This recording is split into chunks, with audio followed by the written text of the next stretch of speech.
नमस्कार दोस्तों, क्या आप मसूरी के द सवाई होटल के बारे में जानते हो, जो अपनी ब्यूटी से ज़्यादा होटल में होने वाले हॉरर एक्सपीरियंस की वजह से जाना जाता है।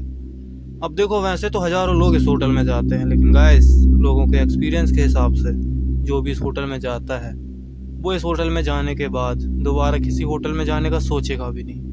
दोस्तों, जब भी कोई इस होटल में जाता है और अपने साथ हुई घटनाओं के बारे में बताता है, तो यकीन मानिए वो घटनाएं इतनी ज़्यादा क्रिपी, इतनी ज़्यादा डरावनी होती हैं और कई बार तो इस हद तक इम्प्रैक्टिकल लगती हैं, जिसे सुनने के बाद उसमें विश्वास करना मुश्किल हो जाता है।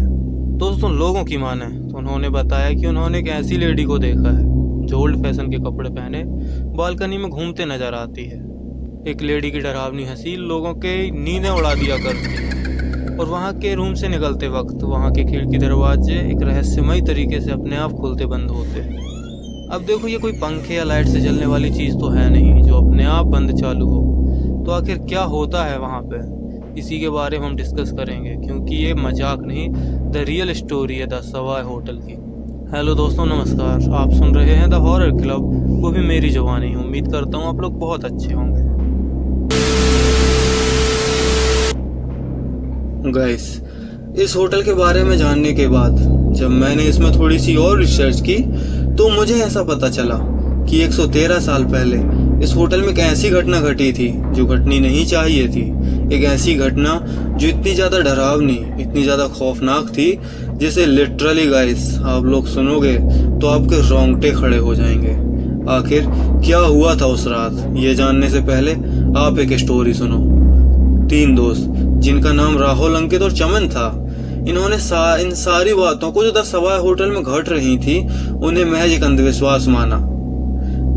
सन 2012 में ये तीनों स्कूल ट्रिप का बहाना करके घर से द सवाई होटल का राज जानने पहुंचे।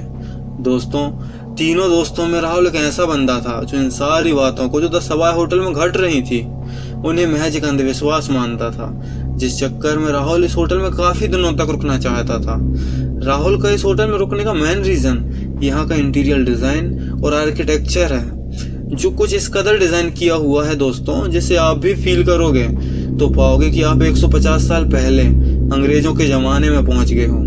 तो राहुल, जो इन तीनों में सबसे निडर था, एक रात ऐसे ही होटल में घूम रहा था, तभी उसे पीछे से किसी की आवाज सुनाई दी। ये आवाज कुछ जानी पहचानी थी। जब राहुल पीछे पलट कर देखता है तो वो देखता है कि उसी का एक दोस्त चमन उसे आवाज दे रहा होता है। चमन काफी डरा हुआ है और डरी हुई आवाज में चमन राहुल से बोलता है कि राहुल, जब वह यहाँ के वॉलरूम से गुजर रहा था तो उस रूम का झूमर अपने आप एक रहस्यमय तरीके से हिलने लगता है, जबकि वहां पर कोई हवा नहीं चल रही थी। और ये सब देखने के बाद सबसे शॉकिंग चीज जो उसके साथ हुई वो ये थी कि उसकी बॉडी इस हद तक ठंडी पड़ गई थी कि वह कुछ फील ही नहीं कर पा रहा था। उसे डर तो लग रहा था, but at the same time वो मूव भी नहीं कर पा रहा था। बट डर का लिमिट सिर्फ इतनी ही नहीं थी। इन सारी एक्टिविटीज के साथ साथ उसे इस रूम से एक आवाज सुनाई दी।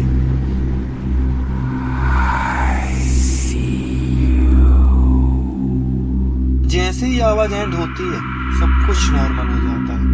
अब चमन को इतना तो फील हो गया था कि यहाँ पर कुछ तो ऐसी चीज है जो यहाँ पर नहीं होनी चाहिए थी।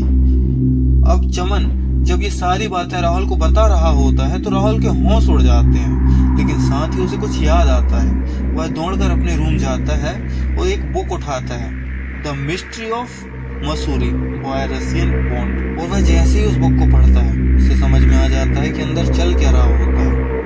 ये सब जानने के लिए बने रहिए हॉरर क्लब के साथ। मैं आपका दोस्त फिर आपसे मिलूंगा द हॉरर होटल पार्ट 2 में। पार्ट 2 में बने रहने के लिए चैनल को सब्सक्राइब करना ना भूलना। धन्यवाद।